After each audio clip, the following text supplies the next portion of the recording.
Hi, guys. Hi, everybody. Welcome to Parlour Tea. Yes, welcome to Parlour Tea. Genevieve's very comedic tonight. No, I'm not even going to get started. Let's bring Lauren on. I'm not even going to entertain him tonight.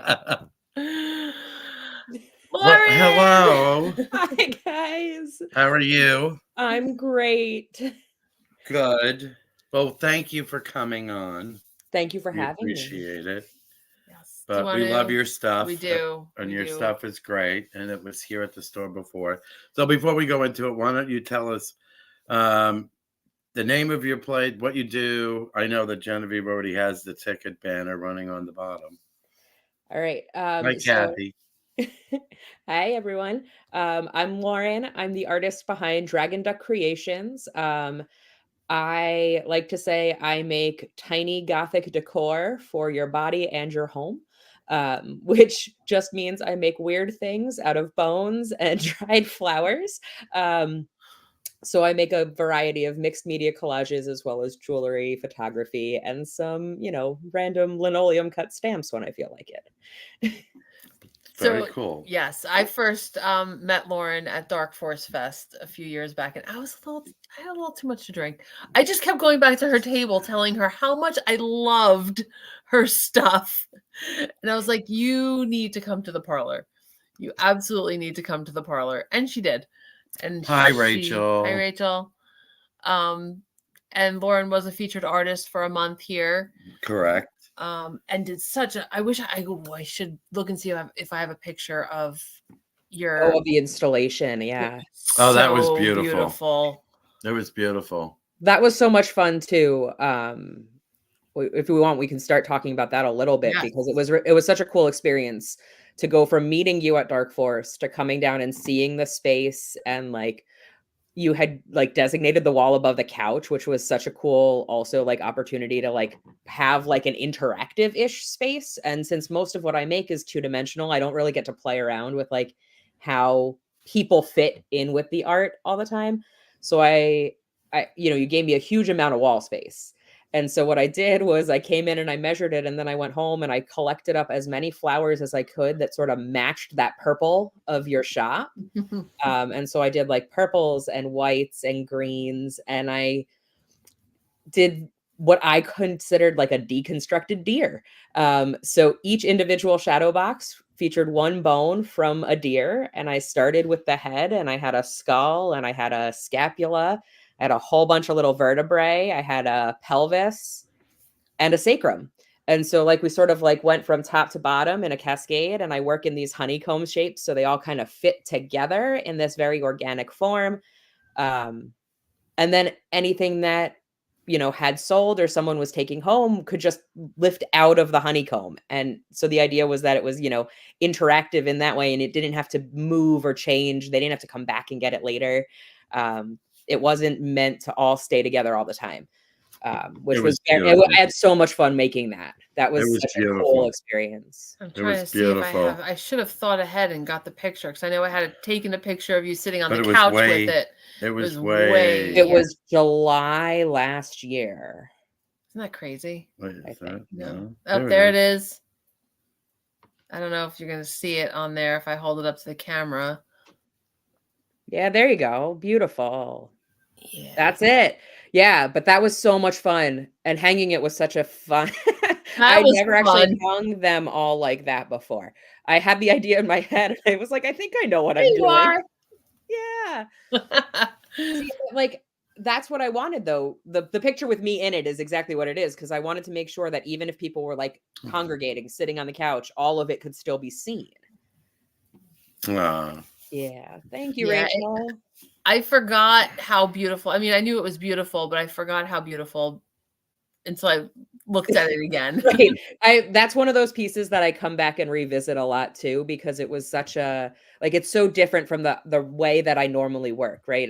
Most of the time I'm working on one piece at a time, maybe a couple of them that fit together. But that was I think there were 15 of them, and knowing which one went where and how it was going to lay out was a very different way of working. And it was a lot of just You taking each piece down and hammering in each nail multiple times.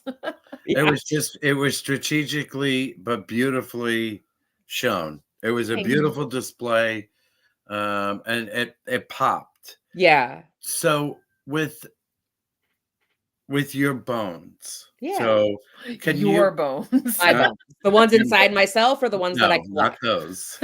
Not those. The Not ones yet. that you curate to do your art. Mm-hmm. Do you do the process or you buy them that way? So I clean them.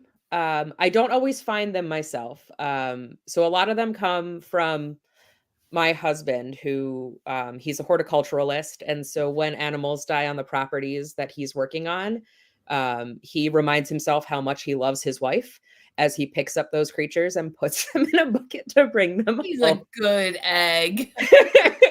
He's a sweetheart, isn't he? And then I go through the process. I primarily use above ground burial as my process. So they go sort of into bins over the ground and we let the decomposers come up and do their work. So they sit sometimes, a couple of months, sometimes over a year, depending on how the bones are found, what state they're in. And then I go through the whole process of degreasing them and finishing cleaning them and whitening them. Sometimes people send me ones that like they've found when they've been hiking, or like every now and again I'll be at a live event and someone will be like, "Oh, by the way, I found this here," and just kind of hand me a bone. That definitely happens. I do some work at a thrift shop in Jersey City run by a fellow oddities vendor, and she also like coordinates vendor events. And every now and again I'll come into the shop and there will be like a little bag with my name on it and I'll have some bones in it from the other people who work there, or or people who shop there who know me from the oddities markets and things like that, who will just drop things off like that. When you become known as the person with the bones, people just start calling you when they find them. How do you degrease them? Like, how do you do that? Yeah. So it's mostly patience. They go into a bucket with a mixture of soap and water. And so the soap will kind of pull all of that fatty tissue out of the bones and into the water, as long as you have enough water to pull it out. And so then it's just like that constant turnover until there's nothing left to pull out. So it's smelly, it's greasy. But if done right, they're basically, just calcium at that point. So they won't smell, they won't change color over time, they won't sweat. Bones that haven't been degreased, that's what you'll see. They'll sort of, they can get like a chalky build up powder on the outside of them, or they'll start to yellow, or they'll start to smell, especially like in the hotter and more humid months. Mm-hmm. So what made you, like, was this always something that you've wanted to do or always done, and then all of a sudden you turned it in like a hobby into a business? You could look at it that way. I I have been pressing and drying flowers since I was a little kid, and sort of like always just picking up like cool rocks, and I definitely picked up cool bones as a kid, and luckily I had cool parents who would let me bring them home. I have a really fun memory of a family trip when I was in like middle school. We went out to New Mexico and my mom was hiking without us. We were out like on a trail ride on the horses and she went on a hike without us. And she comes back and she's got a coyote skull and she's like, "We're going to bring this home." So I came by that, honestly. Apparently it's just what we do in this family. But turning them into art is a sort of newer thing. It was sort of collecting them up. I have always wanted to make art. So my undergraduate degree is in photography. And I've always sort of been interested and enamored with the idea of anatomy and how anatomy and like flowers and landscapes, like how we see echoes of the same shapes throughout all of nature. So my thesis for my undergraduate degree in photography was actually photographs of scars on friends and family, but taken sort of out of context. So like the body as landscape kind of concept with these like cuts and ribbons through it. And so during the pandemic, I was working in a job that was really burning me out. And I started, I think it was one night I was up late. I had been working like a 13-hour day. And I, on a whim, bought a bunch of owl pellets just off the internet. Because On my way pellets. home, I I was, bought you know, it's like it's like drunk shopping. Like if you've been working for 13 hours straight, your brain's kind of drunk even if you haven't had any alcohol.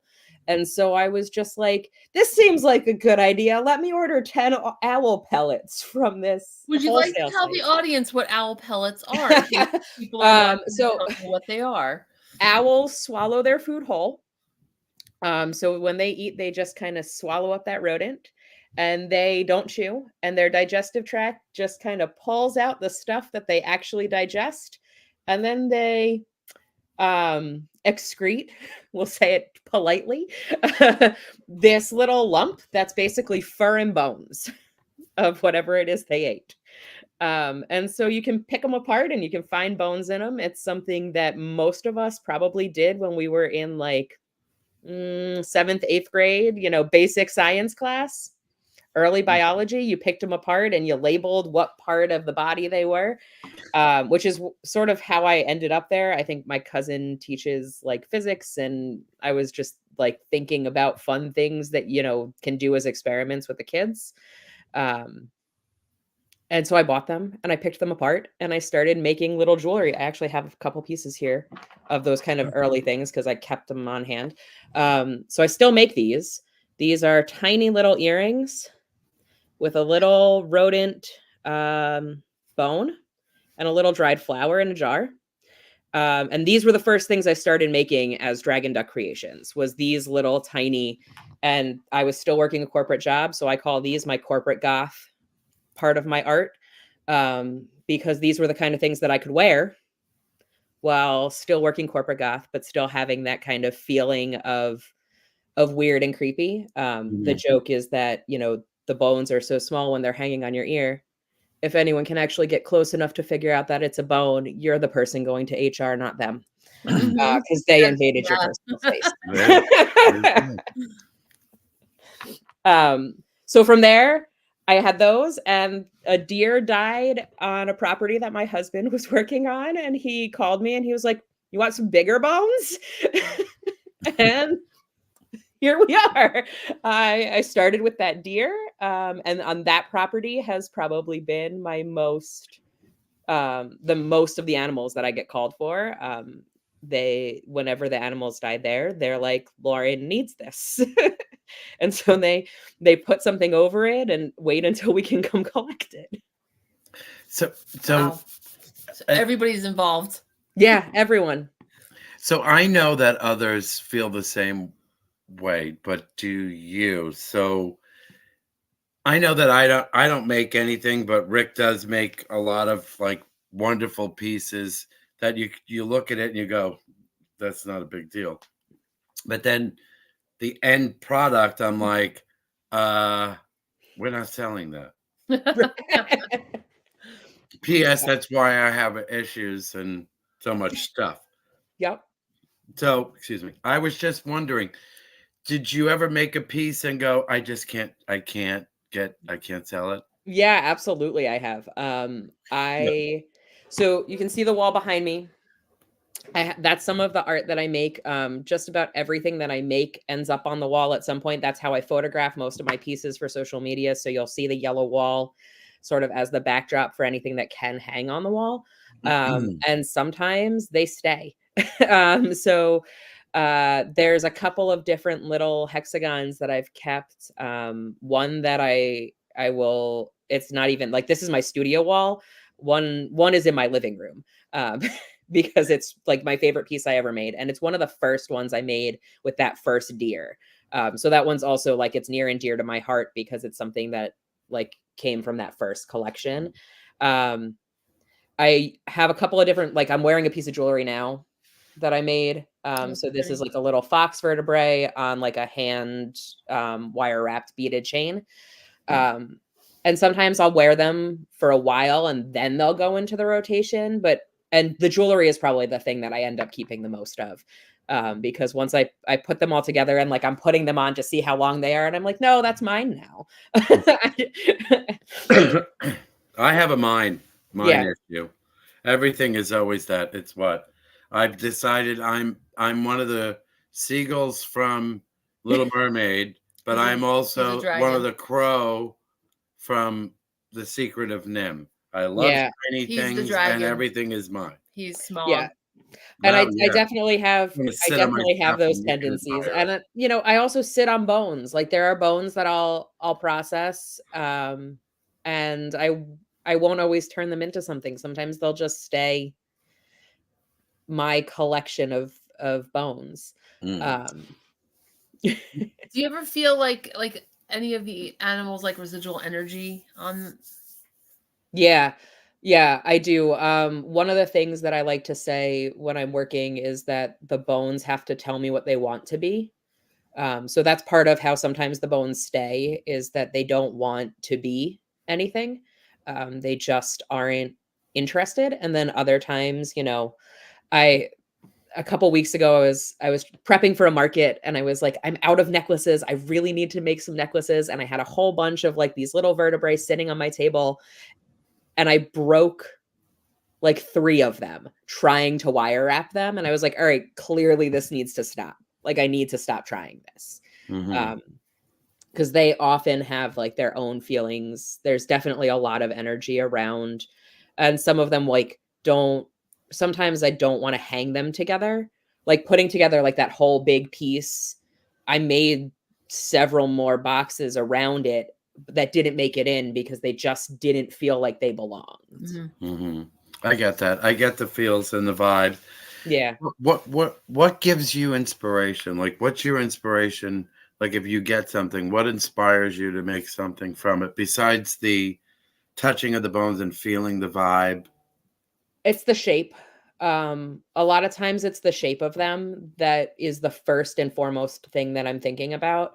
And so it's, do they fit into a hexagon shaped box? Does that feel right? Or does this need to be sort of a standalone piece that's doing something else? I have a small collection of bones that I'm trying to figure out what I'm doing with them, where I'm like, their shape's just not right for what I want to make. Mhm. So like I have a pile of ribs and I've made a couple of like sets of witches' bells out of some of them. I've made some sun catchers out of some of them. But some of them are like the curve doesn't want to be that. And so I think they want to like have some feeling of like their sort of the structure at the top of it. And it's hard to talk about them because I don't have them next to me to grab them. But like the bells and things like that, when I work with a vertebrae, they sort of hang vertically like this. And some of them want to be horizontal. And so like they'd be the top of it and things would hang from it. But I haven't figured out what's supposed to hang from them yet. Do you think that they want to be in that position that they were in life? Maybe. I think sometimes. So often, like when you think about a deer, right, their vertebrae hang down because they're walking on all fours. Yeah. Whereas ours, we think of them this way because we're upright on 2. Yep. But sometimes they just don't feel right, I guess. Right side up. You know what I mean? Do you still use some of the bones might be that they're not perfect? Do you like there's in like what do they call? What do you call that? Like if there's a problem with it. Like malformed? Yeah, like if something's wrong with it or there's an pathogenesis sometimes. Yeah, like there's something wrong with them. Do you sometimes the cause of death also like trauma. Oh, yeah. So I had a fox that I got last fall, I guess. And so I worked with him a lot this winter. And he had probably been hit by a car. He was found in a garden and was mostly like picked over by vultures. So we couldn't really see any trauma when I picked him up. But once I got down into his bones, his pelvis was broken, as was one of his legs. And the pelvis was interestingly broken like symmetrically. So both sides of it were broken in a similar manner. So I ended up making them into earrings. Even though they were missing a chunk. And so, it sort of depends on how it's broken. I've worked with a couple broken skulls before. I had a little squirrel skull that came into my possession, but he was missing like the whole back of his head. So I made him into a little shadow box with like flowers sort of crowning from the broken pieces. Are there any animals that you would not work with? I would love to work with birds, but Migratory Birds Act says leave them where you find them. So I don't. Terrified of birds. She don't like terrified of birds. Pathologically terrified. I've worked with a chicken, which is, totally fine. But where's Mother Mary? I have a chicken right here. That's actually from a chicken, that little leg with the little tiny narcissus flowers. But that one was gifted to me. Birds are scary. That one was gifted to me from someone who keeps them as pets. You get them from like eating chicken wings too, right? Yeah, you could. So if they're cooked, they're more brittle. So you have to be more careful about what you do with them, because the heat does break them apart. So I know that a lot of people do name their up and coming lines of things. Do you ever like come up with a name of your next? Sometimes, Okay.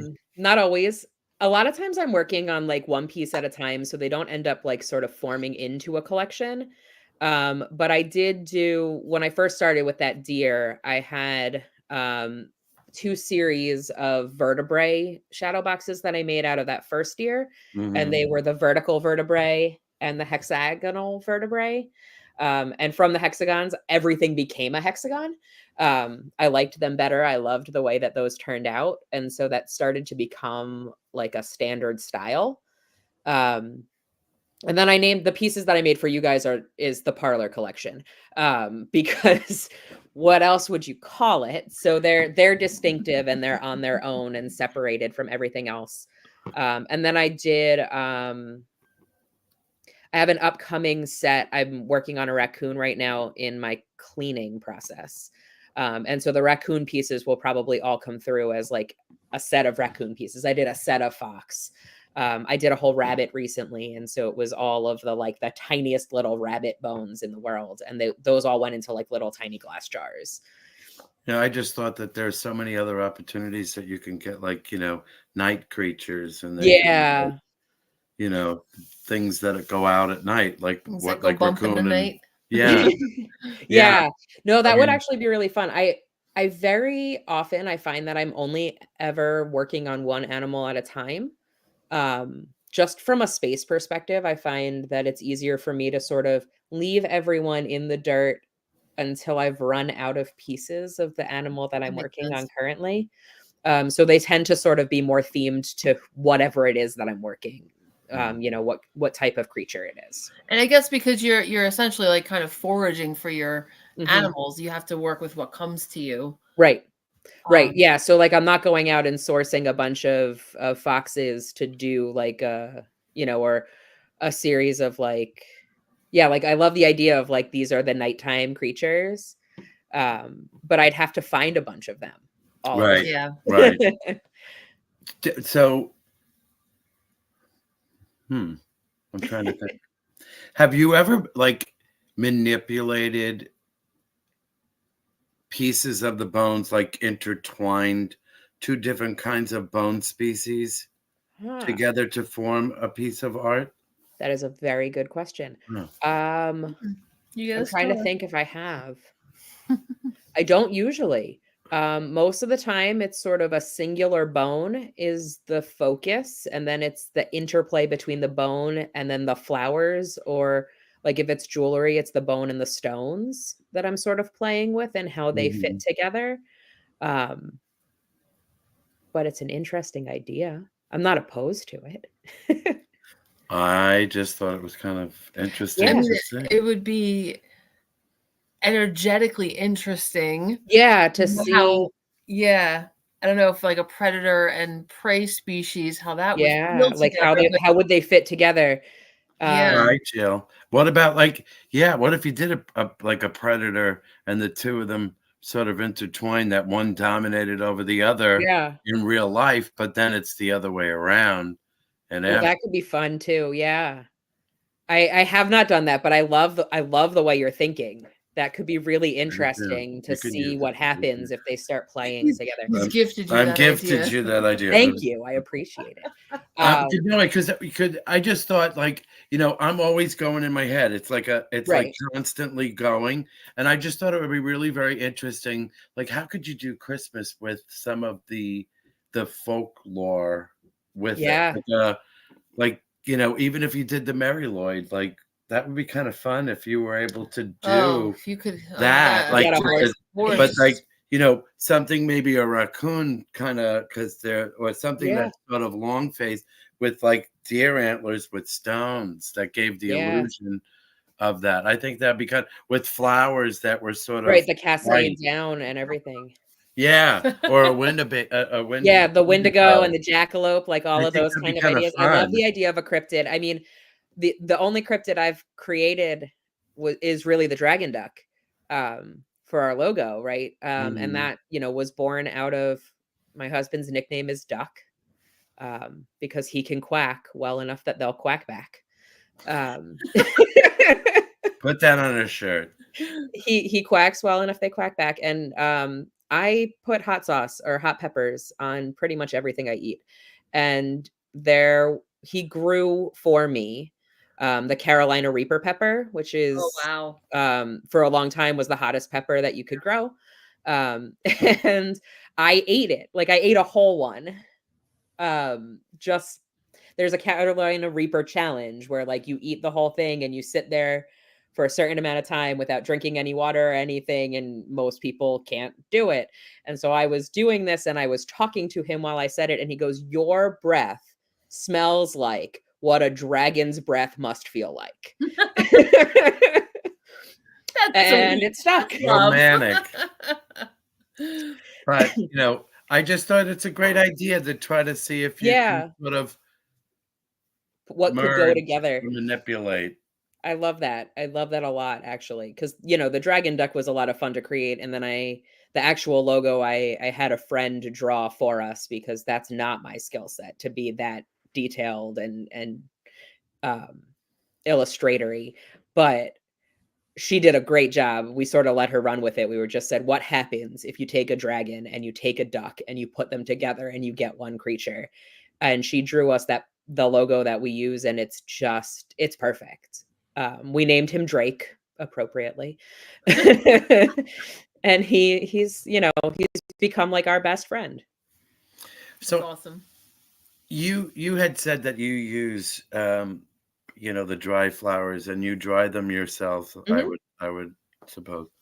Have you ever used like moss and different colors and stuff too? Yeah, I do harvest moss sometimes, and I'll use it primarily like as a background or as a filler. Actually, I'm gonna pull the chicken bone back up, because the bottom of so those are little moss tendrils holding it together. A lot of times in like the little jars, the moss will end up sort of be the thing that secures and grounds the piece. But I've also used it in the back of the larger shadow boxes too, to sort of give them. At the beginning, when I first started, it was a lot of like very almost like funereal feeling. So like the moss with like the bone and sort of flowers sort of symmetrically around it to sort of give that kind of feeling of like gravesite almost. And now they've sort of morphed a little bit. They're a little bit more full of motion than that. But yeah, for a long time, that was one of the primary things, was moss as sort of the background of everything, and then letting the bone and the flowers sort of pop forward. Do you do anything with like the particular meanings of the flowers, or like the energy of the flowers? Yeah. Less so with the bones. The bones, it's more kind of shape and color and how things sort of play together. But I'm going to pull this one up because I have it sitting next to me. This one's not about the flowers so much as but when I do these little anatomy collages, so I collect old anatomy textbooks and I take images out of them. And I cannot help myself. A lot of times I work with, like, when I'm looking at the brain in particular, like the forget-me-not flowers. I can't stop myself. Like, I can't stop myself from putting forget-me-nots with brains. Yeah. And then also, like, if I'm working with like the female reproductive organs, where the ovaries sit in the fallopian tube sort of has this pink floral shape in and of itself. And so whenever I'm working with those, I also tend to lean towards like pink fuzzy flowers that sort of echo that specific shape. Other ones that get done a lot. Actually, I have an upcoming event in November where I will be part of a fundraiser with a bunch of artists for the Abortion Access Fund. And so I'll be working a lot with female reproductive organs and things like that. And I will probably be using a lot of herbs and flowers that are frequently, used as abortives. So speaking of that, what other events do you have coming up? So that's the fun part. I am a busy bee. For the rest of October, I will be at Liberty Science Center for their After Dark Dragula's Ball this Thursday, which is always fun. Yeah, there's a drag show. We'll be in Florida. You're gonna miss it. They'll do more. This not the first drag show at the Science Center. And then next Thursday, I will be at the Union County Performing Arts Center. They're doing a 35 millimeter showing of Nightmare on Elm Street for the 40th anniversary. Oh, that's great. Wait, the 40th? Mm-hmm. Did I just make you feel old? 20 when you came in? He's older than me. I'm just going to say it. Okay. I said, what'd you do? How old were you? 20 when it came out? He's older than me. Yeah, by 5 years. Yeah. So, 40 years of Nightmare on Elm Street. So they've got a couple of spooky vendors. And they have like themed drinks that will go with it. There will be photo opportunities. It's going to be a fun night. That's good. And then end of the month, we'll round it out with Bewitched in Keyport on the 26th. Yes. Very cool. It's going to be a wild day. I will be in Salem. Huh? You will. I will be here. My favorite place. Anyway. Is there a piece that you're working on and you've been working on and it just isn't right yet, but it is something that you're selling, but you go to it and you work on it and then you go walk away because it just, the vibe is there, but then it's not really done? Yeah. It's not something that I have shown at all yet. I tend not to show work until I'm happy with it. Probably because I went to art school and I remember what critique felt like when you weren't happy with things and how much harder it was to take that criticism when you knew that it wasn't finished and it wasn't right. So I tend to sort of hold my stuff back until I'm happy. But I am working on something. A friend gifted me some cattle bones that she had found when she was out in Texas. And I have in particular one pelvic bone that I know needs to be in a Georgia O'Keeffe painting inspired situation. But every time I've started to try and put that together, it has not felt right. And I think the issue is that I just don't have a big enough box for it. Like, it's a cattle bone. They're huge. A cow's pelvis is right, like the width of my shoulders. And so trying to find so that it has enough space to breathe itself and all the background, like, it's going to take me forever to assemble the amount of flowers that I want to fill behind it. And to find a box or to build the box that actually feels big enough, because at this point I've done like 3 or 4 different trials of trying to put it in a home, and it's just not, it hasn't had enough space. Is that the biggest That's piece going to be you've worked with? huge when it's done. Is that the biggest one you've worked with? Yeah, I mostly work small. The up until the cattle bones, the deer was the biggest thing I'd done, and the head, the skull that was at your shop was I want to say like a 12 by 14 size. The photograph on the wall behind me is a 16 by 16. So, you know, I don't really go that big. So this one's going to be bigger. The 16 by 16 is too small for the cattle bone. So Well, I I'm mean, I pushing know. myself here. We're probably looking at something that's going to be 2 feet minimum. And, you know, Well, normally I work I get it. I get it. It has to be right. in tiny little jars that can hang from your ears. But it has to be right before Right. you end up It has putting to it out fit it there. properly. It has to give it enough room to exist and also space to breathe around it. And to be able to fill the background with sort of what I see in my head. Cool. I'm excited to see that. Yeah. Yeah, I'm excited to get that one finished. Hopefully that's probably going to be my big, you know, when I met you, Jen, the first time, you know, I needed a couple of months, right, to get ready, and sort of that's usually like what I do in the winter time, the January, February period. I tend, you know, not to do a ton of markets. That's sort of the downtime, the restart, the creative process time all year long. I work through whatever I get sort of set up in January and February, and then I sort of see it through to the end of the year. So that's probably going to be my big project of trying to figure out how to make that work come January, because every time I sit down, I'm like, all right, I've got a couple of hours. Let me think about this. Let me sketch this out. But then I'm like diving back into getting ready for the next market and making sure that I'm ready for the next market.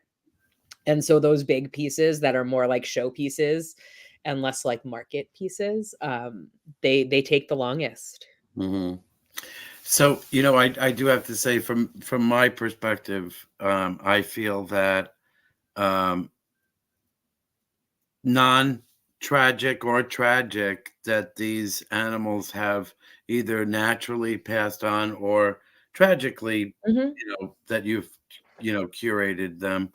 I think that, you know, you're bringing another life into them again, that they're shown the beauty in the bone. And I think it's beautiful.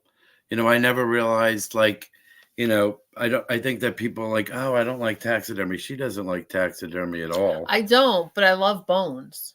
But I like bone, but I also like taxidermy. I think that people don't get an opportunity to see some of these animals and to actually have an animal that hopefully has passed on naturally and has become part of your home. They're going to live their life longer than you have because it's going to be passed along, and you can enjoy the beauty if it's well kept. Yep. That's why I like the bones, because I know that Lauren is foraging them, and those animals died. The taxidermy, I don't know how they died. I would like to hope that they weren't died the right way. They did not. Chances are. I'm not going to break into song. Because they wouldn't be so perfect. But like I always said, like, you know, when people see the beauty in a vase full of flowers or a sunset or a beach, you know, it is beautiful. Right. There is beauty in the darkness, in anything that is that way. If you can see it, it's beautiful. So that's it. Like you hit the nail on the head of what I'm trying to say, especially with the bones. I think putting them, for me, right, putting them with the flowers feels like a way to make them accessible to people who otherwise might not have seen that beauty. Taking the time to sort of give them that sort of same respect that we treat with flowers, right? Like it's so easy to find beauty in something that we've, as a society, deemed beautiful. Roses are always pretty. And so taking the animals and their remains out of that kind of context, and sort of part of why like I don't always do a lot of like articulation and like keeping them in their original states, is that makes it harder for people who don't see the beauty in death to see the beauty in those pieces. Whereas if you pull them out and you make them sort of this shape, right, they become a different thing. They become less of what they were and more of a piece of art, and that lets people see them differently. Right. And they see them differently because of how they're laid out, but the beauty of the flowers. So there's a balance Right. of it, so that people can appreciate it a little bit more. Right. And I've had, I've had shows where I do oddities markets a lot. I do like Dark Force Fest, where I go to like goth conventions and things like that. And those are places where I know that the people who are coming through are going to appreciate what I've created. But I also do a fair number of just, traditional art markets and craft fairs. And those are always a little bit more nerve-wracking for me, because you never know who's going to come into your tent and what their reaction is going to be at those kind of markets. And so I've had people come in and like realize that they're real bone, see a skull and cross themselves and back out of the tent, sort of, and have that very strong reaction. I've had other people tell me that they make them uncomfortable, but because it's art, they understand that that's probably the intention. And, to be able to have that conversation, because there are those people who like, it may not be for them, but they recognize that that's okay. That's what art is about, right? Art is about making people feel things. And sometimes those feelings aren't comfortable. Right. And sometimes they are. And sometimes, I have people who didn't think they liked bones, or, are afraid of birds, and end up falling in love with a piece, despite the fact that they didn't come in thinking they were going to like something like that, because of something else about it that just spoke to them. So, I had someone at one of the events, one of the other vendors who was across from me, we were there for a couple of days, and she said, she was staring at this one piece for 2 days straight, and she ended up buying it because every night when we closed up for the day, like she was still seeing it in her head after we closed for the day. Yeah, I love that. And she was like, that's it. I have to put it in my own studio because I can't stop thinking about it. But she was one of those people who was like, I'm not really into bones. Like, I think bones are kind of creepy, but she ended up going home with one, because it wasn't like what she'd seen before. And so that's always something that's in my mind as a goal too, is to sort of bring people to a place where they can maybe get a little bit more comfortable with death. It's unfortunate that we struggle with that so hard generally as a society. For me, I think that, we have to look at it as part of life. There's only 2 things that are certain in our life: that we'll be born and that we will die. And so for me, the art also helps us with that. Right. And I think it's also sort of like one of the things that I personally love about the artwork, especially here, is that when you first kind of look at it, you're like, oh, that's so beautiful. And then you look closer and you're like, oh, that's what that is. It's disarming in a way. And I get that a lot too. I get a lot of people who come in and they're very drawn to the flowers up front, and then they come in and they're like, wait, what's that? And then I say, oh, well, that's a vertebrae from a deer. And they're like, it is? I had no idea they looked like that. I think it's definitely what any piece, the light or the dark, it's a conversation. Yep. It's just open dialogue. And I think that that's exactly what every artist wants, is that dialogue. Yep. Good or bad, it's still a dialogue that someone's talking about your piece. So I think that's great. Exactly. And I get it. And I think that your stuff is beautiful. Thank you. And I love that somebody couldn't stop thinking about that. Yeah, right? My favorite thing. Sometimes like the biggest compliments come from the weirdest places too. Yeah.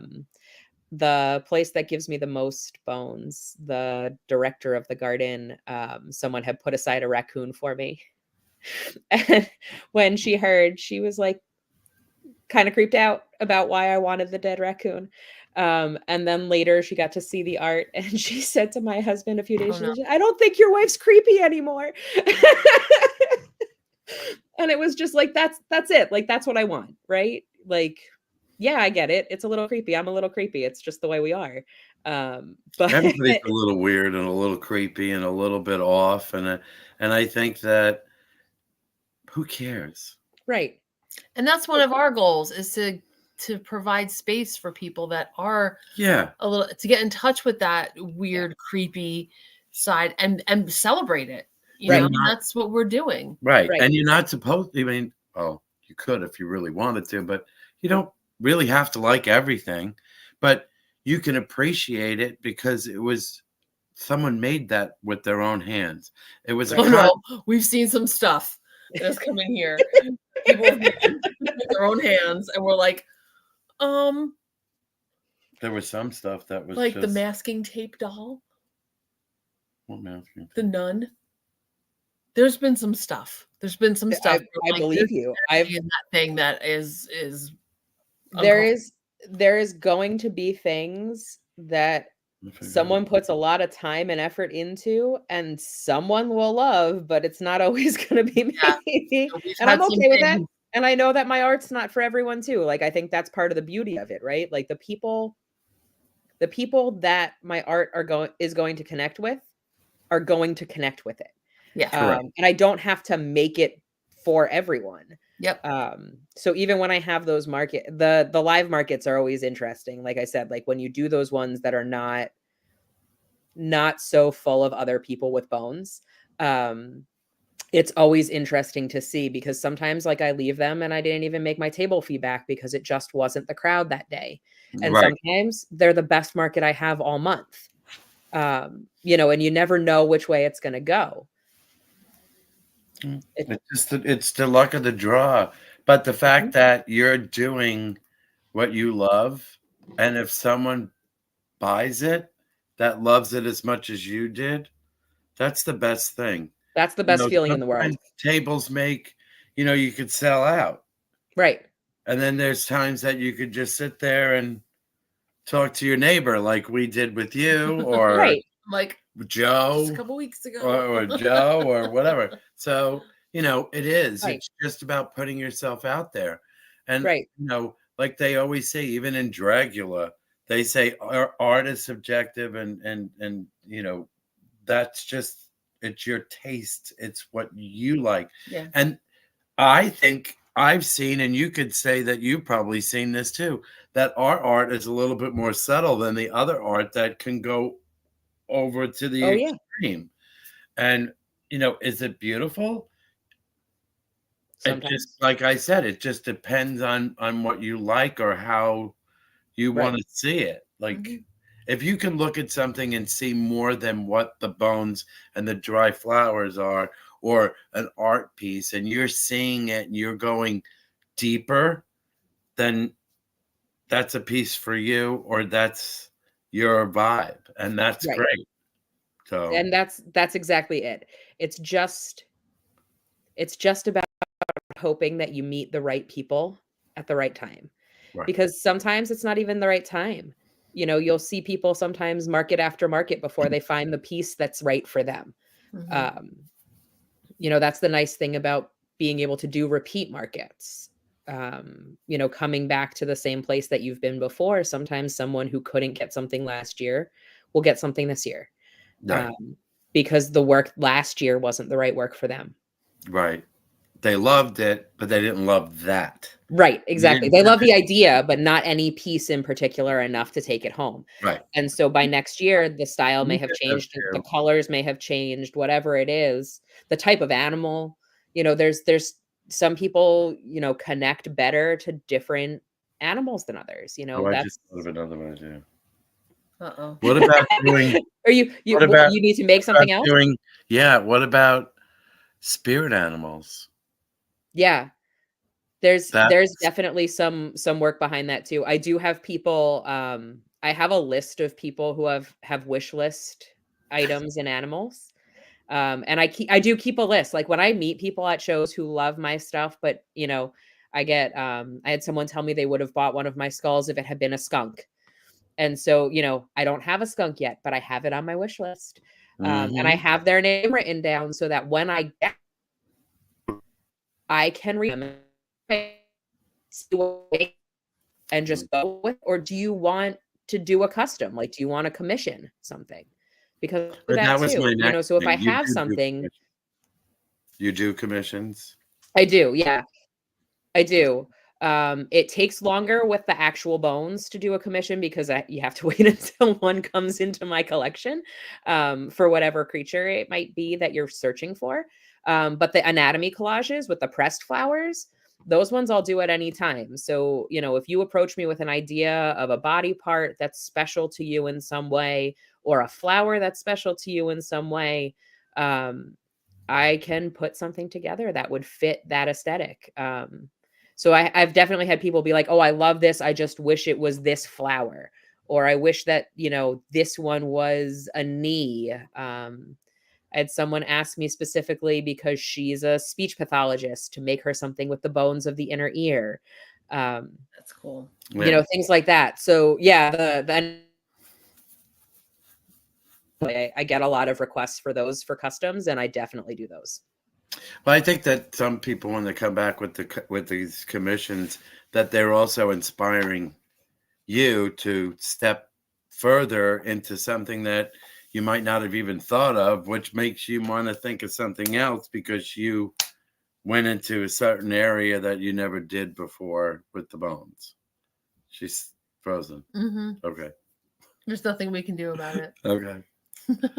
Hopefully she hears us. Are we frozen too? I don't think so.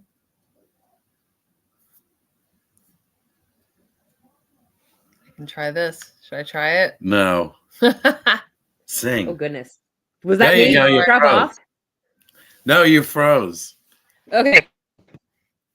I couldn't, like, it all of a sudden everything just went blank on my screen. I don't know what happened. Technology. But yeah, no, I was just saying that, it was an avenue that maybe you might not have thought of, but now you went to it because of a custom, which made you branch even further into an area that maybe you might not have thought of. But I just thought it was a great, those types of things are great. We're freezing on you. Yeah, they are. Like us. I'm freezing on my end. I don't know if it's freezing or it's me. It's saying it's done. I mean, I think they said we've gone over. Well, anyway, I find you very interesting, and I find the whole concept interesting. But I always feel that whatever we put in front of the table here on Parlour Tea, that it's actually things that we enjoy and we like talking about. Definitely. So it has to be, otherwise we would lose. Yeah, we would our lose. minds. Yeah. But why would you be here otherwise? Right. Yeah. Right. We met the best people at some of these fairs. And we met the best people because they've heard of us and they've came because of people like yourself. And we're very appreciative of everything. But so you gave your plug. Anybody wants to go and ask or find one of your pieces or ask for a custom, it's dragonduckcreations.com. Right? Yes. Okay. And Lauren is great. So if you see her at one of the places, go and say hello to her. And follow, and share on all social media, please, and include us. Yes. Yes. Like our YouTube and our Instagram, Facebook, please. And Lauren, too. And Lauren's. It's a combo thing. Thank you, guys. Thank you very much. I appreciate you. Have a good night. Yes, have a good night. And you too. We'll see you next time, guys, on Parlour Tea. Thank you.